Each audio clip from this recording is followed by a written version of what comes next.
quite a broad topics over the 15, 20 minutes, and then save some time for some Q&A. So hopefully we can be efficient as well as give you a lot of good information in a short period of time. So we'll get kicked off and get started here. So you saw the title of my presentation in terms of choosing products that have an impact on increasing revenue. And I think all of you, particularly those of you that are cattle producers out there and have folks from Merck Animal Health and other animal health providers coming to your farm or your ranch and talking about the products that they sell. And so you probably feel like this some days. If I buy every product that says I'll get 25 extra pounds, my cattle should weigh 500 pounds more than they do now. So I thought of this picture. So there's your, if you do all the things we say to do, your animal turns into that animal among his peers. So hopefully we can dispel some of those myths and talk about some of the science behind what these products do and how they generate more revenue for your operation. So when we start off thinking about products and how they have an impact on revenue, it has to make biological sense. You can't fool Mother Nature. So we're dealing with biology. Animals, ruminants, they are biology experiments in themselves. And so which biological system does it affect? That should be one of the first questions you ask yourself if I'm going to use something that enhances gain, average daily gain. Well, how does it do that? And so we're going to talk about a few of those things and then talk about how these products that do affect different biological systems, are they additive? So if you have one that might affect one biological system versus another biological system, can those two systems work in concert to enhance performance where you get an additive response?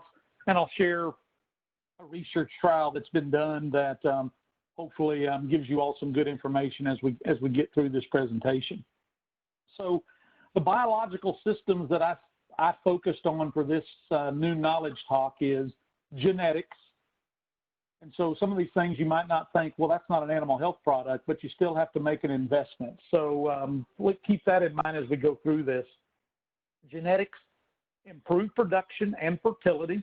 So think about how that would affect your bottom line. The reproductive system. Sometimes I don't think we think about the repro system in our cows, but how we might shorten the calving season and what impact might that have on increasing revenue. Immune system. I think we all talk about the immune system. We get bombarded by vaccination protocols and protecting the animal and from diseases that can be either reductions in performance or could lead to mortality. And so think about the immune system and what it does. Parasites, not actually a biological system of the ruminant, but they use the ruminant as a host and cause damage to that animal. So think about parasites and what they do in respect to deworming. The digestive system, that big rumen vat that's in there, again, another biological system. The digestive system's part of the ruminant, but what inhabits that rumen, the microbes, are not. And so how do we use them to our advantage? So we'll talk a little bit about feed additives, particularly as it relates to the rumen. And then we'll talk about the endocrine system of the animal. And so think about some things that relate to implants and how they affect growth and what system they might affect. So these 6 systems we'll kind of go through and talk about each one of them and how things you can do that will optimize revenue for your operation. So genetics, it's a biological system, pretty simple. Better genetics through either AI or bull selection. So think about that for those of you that haven't changed your bull battery or have thought about AIing, thought about buying a different bull and all the EPDs out there and all the things that are tools that are available for you to select better genetics to get some hybrid vigor in your herd. So more pounds of beef, better replacement females. And so there's a lot of different things that genetics do, but it's an investment that can drive revenue. When I say better replacement females, can improve fertility, improve reproduction, and of course more pounds of beef. They're either more efficient or they can put on gain more rapidly. So think about those things when it comes to genetics and the investment and the return on investment on that investment. So let's talk about the reproductive system. It's very simple. When I thought through this talk and how I'd put it together for everybody out there is one of the things that, is almost like, duh, let's get more cows bred. more cows bred, more opportunity for calves to sell at the end of the season. So to get more cows bred, you got to think about nutrition as it relates to body condition score, and you've got to control diseases. So back to thinking about vaccination, nutrition, think about parasites, and they inhabit the gut and what they do in terms of disruption. The other thing as it relates to an animal health product is I think people sometimes miss this point and overlook it if they're not keeping their blade sharp as they look at all the things they can do to enhance revenue is shortening calving season. How can I do that? Well, there's some research that's been demonstrated on reproductive hormone use, like a prostaglandin. One dose of prostaglandin can help shorten that calving season. What does that mean? Your calves are more uniform. They're born earlier in the season. So when it comes to that time in the fall to wean, we've got more weight because those calves are more bunched up early in the calving season. They're not strung out late in the season and just don't have a chance to catch up with their peers. And then get more live calves born. And how important that is obviously once we get them bred, how do we protect the fetus and from diseases that might cause abortions? A little more on the biological system. I talked a little bit about the research study that's been done as it relates to how do I use something to shorten the calving season. And so think about this, for every 21 days those cows go open during the breeding season, it's anywhere from a 30 to 60 pound loss of weaning weight. So again, trying to increase revenue through weaning weight of these cow herds by shortening the calving season. And there's been research done on one injection of a prostaglandin, in this case Estrumate, and we saw that we got more calves pregnant in the first 21 days than not. And by shortening that breeding season, the results of the study saw a 20 pound heavier weaning weight, where we were able to just pull those calves earlier in terms of calving earlier in the season. So keep that simple thought. An investment of a $2 prostaglandin shot, not counting, gathering cows and working cows, but one injection of Estrumate, 20 pounds more weaning weight by shortening the breeding season. So think about that as it relates to the reproductive system. So what's another biological system we need to talk about? Let's talk about the immune system. I think most like everybody on this call would know how important the immune system is when it comes to making that immune system be responsive to when there's a specific attack of pathogens, whether that be viruses like IBR and BRSV, or whether it be like bacterial infections like Pasteurella, Histophilus, etc. How can we vaccinate clostridial diseases? How can we protect our bulls, our cows, and our calves from disease? Again, protecting them more from disease allows them to reach their genetic capability for gain. It also allows us, hopefully, to reduce any morbidity and mortality that obviously sets cattle back or potentially loses the number of cattle we have to sell at the end of the season. So vaccination is extremely important when it comes to that biological system. And again, reproductive system and immune system are they work in coordination, but they are just different biological systems of the animal. Let's talk a little bit about the digestive system. This is what makes ruminants great. Why we can use them out on the range in a lot of different conditions. They consume forages. Those microbial populations inside that rumen digest those forages and make essential volatile fatty acids is what they're called. They're nutrients that the animal can use. When we look at those nutrients, there's 3 major nutrients that are produced, and they're used by the animal for energy. Think about energy. Where's that energy going to go to? Body condition, get those cows in better body condition score. We're going to have opportunities to just get more energy out of the feed. And one way we can do that is through ionophores. So ionophores, i.e. like Bovatec or Monensin. There's another feed additive called Gain Pro. Those are 3 known feed additives that enhance the energy conversion of the rumen to produce a more efficient energy source in propionate. And that in turn lets the animal have more nutrients for gain as well as condition, depending on what we're talking about. And so, again, the digestive system, we're trying to manipulate the rumen bugs to be more efficient at the production of energy that they're doing when they're consuming the forages that they're getting from our pastures. So again, another biological system that again is got its own inhabitant, and those microbes helping with gathering energy for the animal to put forth to economically important traits. What can you expect when you feed these ionophores? You can expect over a 100-day grazing season about 30 pounds of added gain. And so when you look at about an $8 investment, it costs about 8 cents per head per day to feed those. It comes in a mineral, comes in some kind of feed if you're feeding every day. And so you get an $8 investment for 30 pounds of gain. Pretty hard to beat. Again, if you're not familiar with those, you ought to contact your feed rep or your feed store and just think about some of those things as it affects the digestive system and how you can get more of the forage that your cattle are eating. So another biological system, this one was a little different because it's part of the digestive system. That's where the parasites hang out, and they're obviously using the host to stay alive. So grazing animals pick these things up off the pasture. They damage the GI tract. The pictures I showed you is kind of a healthy small intestine, and then you got one at the bottom that shows some different parasites inhabiting the small intestine. You can see what happens. It gets inflamed, causes some damage to the intestinal lining, and all of you know how important the intestine is for absorption of nutrients. And this ultimately affects feed intake and has a detrimental effect on nutrition. So we want to deworm to remove all those parasites. How do the animals get the parasites?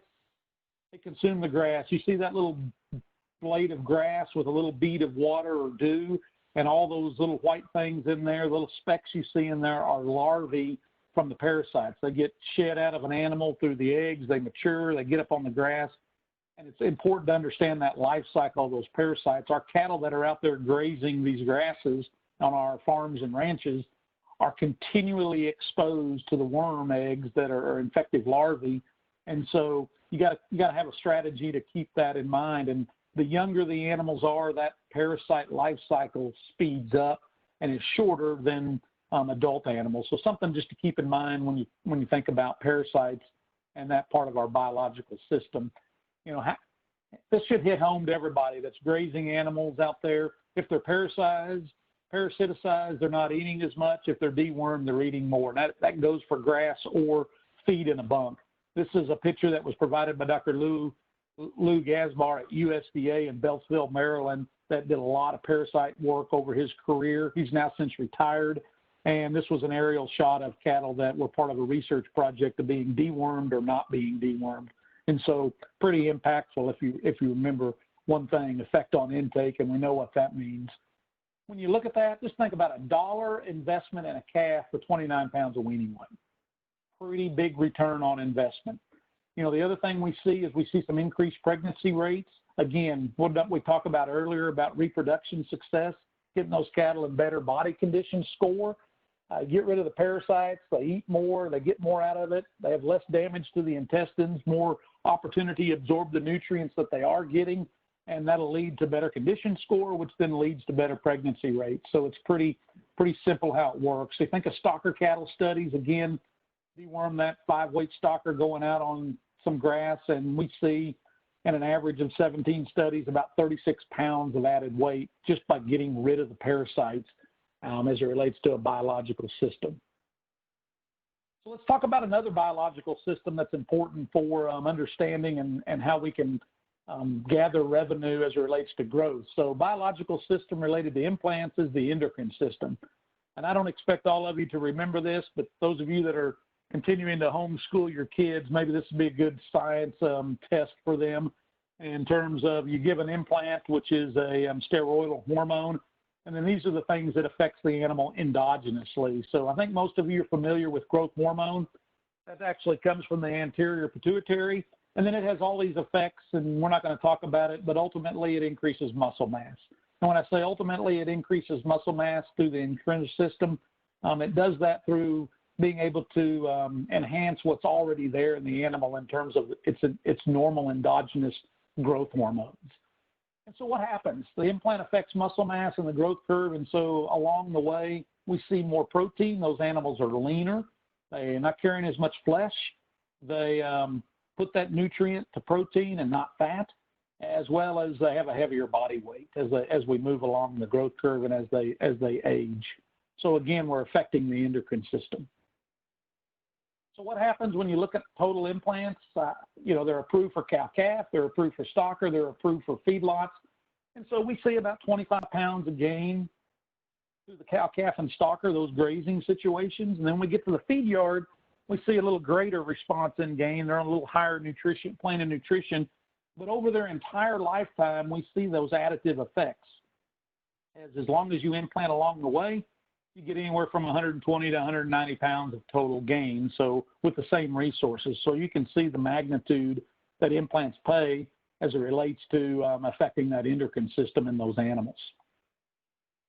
So you're probably all asking, we go through all those different biological systems, and the reason I talked about those different biological systems and why it's important for you to understand is you can't give 5 dewormers at a time and expect to get 20 pounds from each dewormer. I hope that makes sense. You can't give 14 different implants all at once and hope that you get 20 pounds from each implant. Those aren't additive.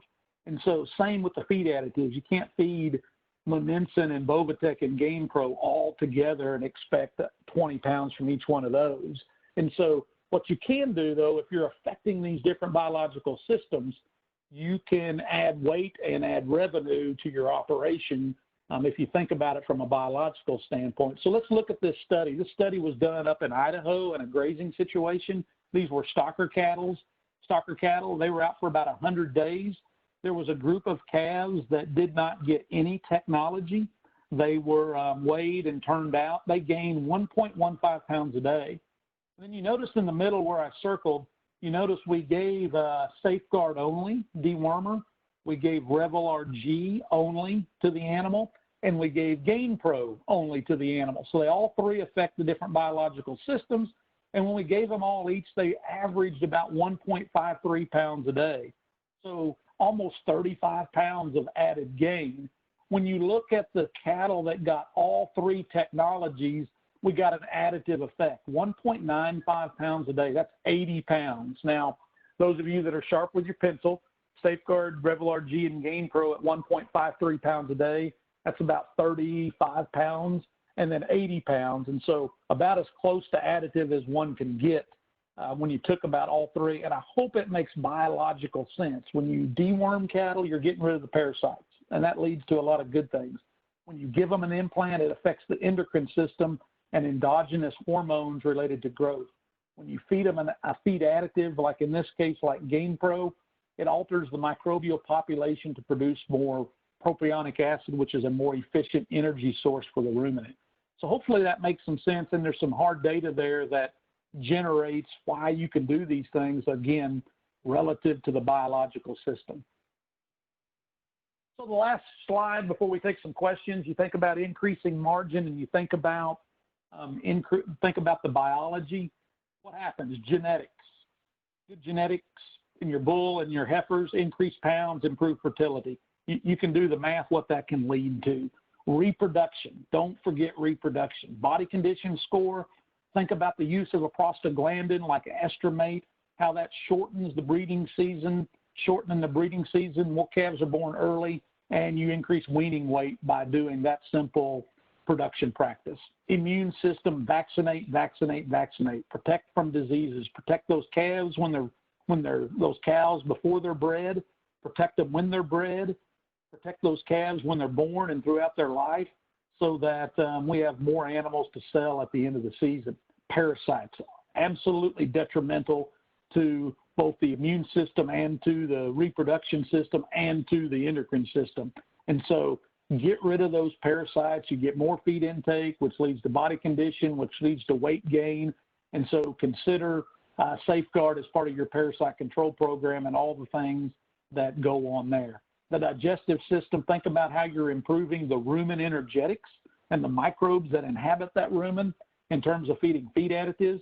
And then think about the endocrine system. It increases weight gain, and we're using these implants that alter or enhance the endogenous hormones that we find in the endocrine system. So all these systems, all these products that we use affect a different biological system, and we can see additive response. Again, just like that study.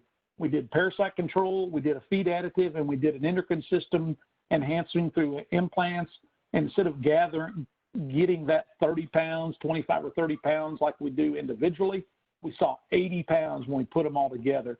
And then the other things like reproduction and genetics and immune system, you have more calves, you have a shorter breeding season, so more calves are heavier at weaning, and vaccinate is protecting our investment.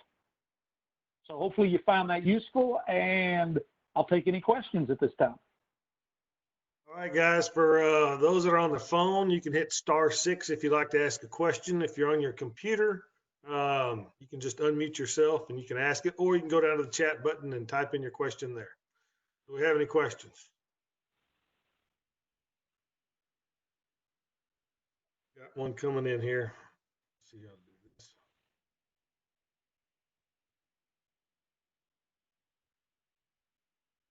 Okay.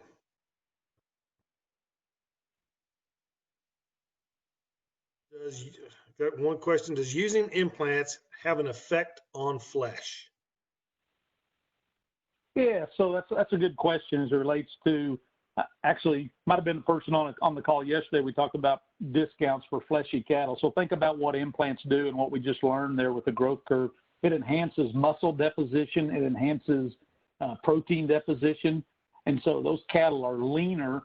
And so they're typically, when we see cattle that are implanted, they have less back fat. So they would have actually less flesh, and they would be leaner and more muscular, which is a positive when it comes time to, if you relate it to sale time and what buyers are looking for. Cattle that don't carry a lot of flesh is what they're looking for. So a little more frame on them, a little more stretch, and a little more leanness in them. So there would be not an increase in flesh. Okay. All right, next question. Would there be a gain benefit to deworming cattle several times back to back versus one single time? So we talked about the life cycle. So as long as you have cattle grazing on pastures, you never have a parasite-free pasture. And so there would be advantages. There's research to demonstrate that in certain conditions, depending on how heavy parasite burdens you have on your pasture, you can deworm 2 times throughout the season or 3 times throughout the season. And so, for example, deworming at turnout, the biology here is if you deworm at turnout, you get rid of all the parasites that are in that animal.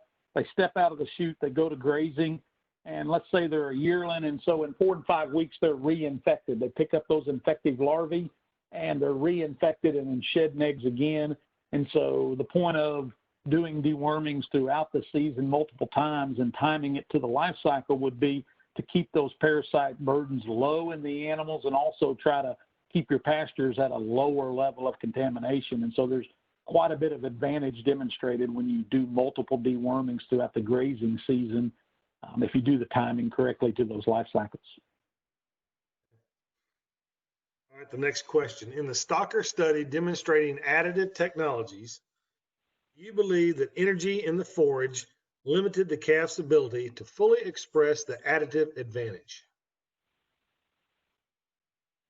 Repeat that. That's a good question, because if you're looking at yes, there's probably something to be said of that. I think the person that asked the question is looking at, if you look at the control cattle, they were only gaining 1.15 pounds a day, which would reflect the forage quality and the more of the quality of the forage, probably not the quantity, but to some degree, added quantity. And so if you had the opportunity those cattle were all gaining a base a little bigger, there might have been some, we might have, instead of having an 80-pound advantage, maybe we got the pure additive to 90. There's a lot of variation in there, so it's hard to say. But as pasture conditions got better, there might be some room for improvement in terms of just there's more nutrients there and getting more out of it and utilizing those even better. I think that's fair to say. So good question. All right. So when do you turn out bulls if you wanted to incorporate 1 dose of Estrumate into your breeding program? So if you when you look back on the research, it was you turn bulls out, and I believe somebody's going to have to help me. One of the Merck folks on the phone can probably bail me out, but it was a week after a week after bull turnout or a week before bull turnout? You would have to ask your, my easy answer is ask your veterinarian, but I think it's, I got to remember the research. So I'm looking 5 days post bull turnout. So the research that was done was 5 days post bull turnout. Sorry for that. Expect you to know it all right off the top of your head, I'm sure. Last question here. How long do implants work? So how long do they work? So implants, they're pellets and they dissolve over time. And so, these uncoated pellets, so there's two different kind of implants out on the market today. There's ones that have a coating and ones that are uncoated. And so the ones that are uncoated, in general sense, when you talk about how long they last, they're in the ear, and those pellets can be found, 180 to, about 180 days out. But if you look at the optimum lifetime of those, they're about, on grazing cattle situations where that gain is, say 2.5 pounds or less, they have a pretty effective life over about 120 to 150 days. And so that question leads to a lot of conversation, leads to how good the forage. So, and what time of year are we talking about? And the reason I say that is cattle grazing wheat pasture, those implants sometimes might have a effective optimum life of, 90 to 120 days because you got a lot of performance up front, and that wheat pasture is really good. Whereas you implant cattle out on winter range, like say in the Osage country of Oklahoma, out in the winter range, and they're only gaining 0.5 pound a day, and the forage quality and quantity is not very good out there. Those things look like they last about 180 to 200 days. So I didn't quite answer your question, but it depends on, the grazing situation and the forage availability and that level of gain. But, we generally say 120 to 150. And if these coated implants that have been developed, they're out 150 to 180 days. They're a little longer because they delay the payout. Hopefully that helps a little bit in your question. Okay. Got a few more coming in. Describe the relationship between implants relative to quality grade. So implants and quality grade, good question. So on the feeder side of things and the finishing side, so if you obviously, when you enhance muscle and have no effect on fat, then you lead to a leaner carcass. So there's strategies though that have been developed over time. So if you implant an animal and not implant an animal and harvest them at the same days on feed, the implanted animals will be leaner, and then they will have less marbling, which tends to lead to less quality grade. However, if you feed implanted animals to the same body composition, so we have a lot of sophistication when it comes to the folks in the cattle feeding world with sorting cattle as well as, finishing cattle and understanding what these implants do to the growth curve. And so what we've done to help mitigate that change in quality grade with implants is that when we feed implanted cattle to the same body composition as those non-implanted cattle, we don't see a change in marbling. So again, extra weight. So you got to get extra weight, you've got extra days, but because you've got them implanted and they're more efficient, that's cost effective to get them to that heavier weight and allow them to express their genetic potential to marble, which will get you to the same level of marbling. It's just a heavier weight with more days on feed with those implanted animals. All right. Is there an economic benefit to fly control? Easy answer, absolutely. And, I should have, when I talked about parasites and focused on internal parasites, I apologize. So I missed the external parasites, but absolutely. You think about the biological system using that kind of angle on flies, and what do flies create? What it's almost that system you're dealing with is almost behavioral system. They bunch up and they get congregated and they don't want to go out and graze, and they just bunch up and they don't get out and utilize the forage. So absolutely. So I will add that to my next presentation. So good question, but yes, they are quite detrimental to grazing cattle performance, and they're hard to deal with. Yeah. All right, one last question here. In case of natural programs that aren't allowed to use implants, is it recommended to delay the castration of the calves? So the question is, delay castration so there is, it depends.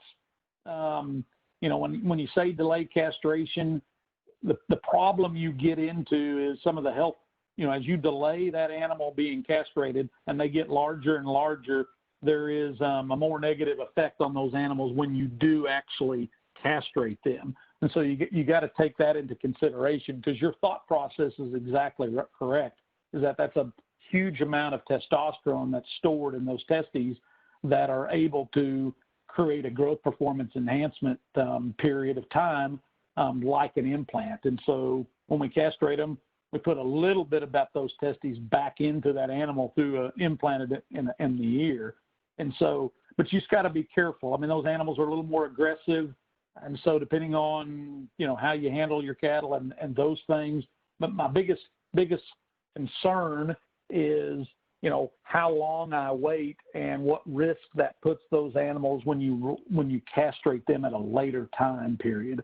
And there's been some research that even, late castrates have more negative impact on marbling development and things like that. And so you've got to run the risk of those late castrates not grading as well as, and I haven't seen any work on days on feed on those late castrates to overcome that.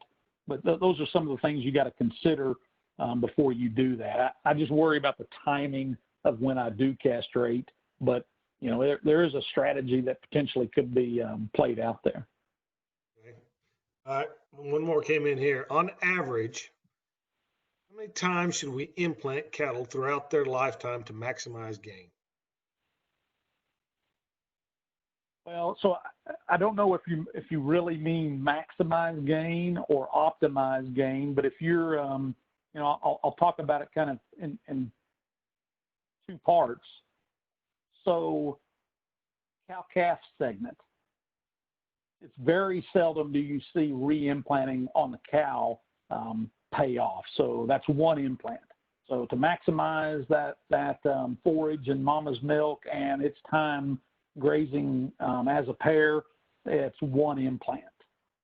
When you go to the stocker phase, depending on how long you're out there, but let's use 150 days as a cutoff. If they're less than 150 days, again, there's virtually no research that demonstrates that reimplanting in 150 days pays. So again, one implant in that stocker phase. Now, if you're going beyond 150 days, then there's probably some opportunities to put two implants, one early in the season, and then at 150 days put another one if that's a production practice you have in terms of 150. So again, most cattle will be one at the stocker phase, and when they get to the feed yard, depends on whether they use a coated implant or a uncoated, they're going to get two. Most feedlot cattle get along with two implants in the feed yard, or one of those new implants like Revelar. We have that Revelar XS and XH that have uncoated and coated pellets to delay the release of the terminal implant. So you get a reimplant without actually having to do it. So when you do that, one in the cow, one in the stocker, and either one, the Revelar XS or XH, or then a two implant program where you reimplant in the feed yard.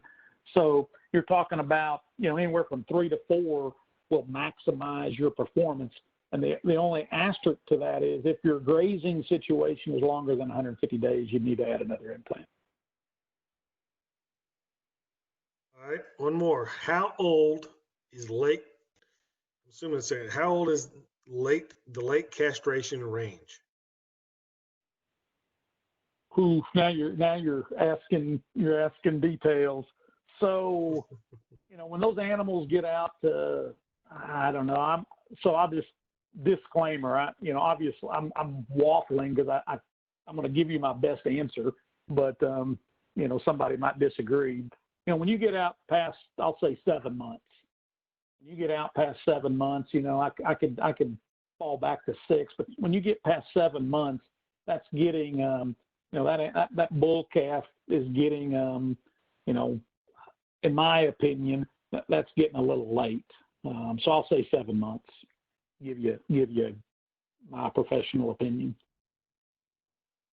All right. Well, I believe that's all the questions we have. We want to thank everybody for joining this session of Noontime Knowledge. We've got one more tomorrow. It's on generics versus pioneer products. So everyone can join tomorrow's webinar. So thanks again for Dr. Hutcheson and your presentation. And we look forward to tomorrow's webinar also. So everybody have a good day. Thank you. Thanks, everybody.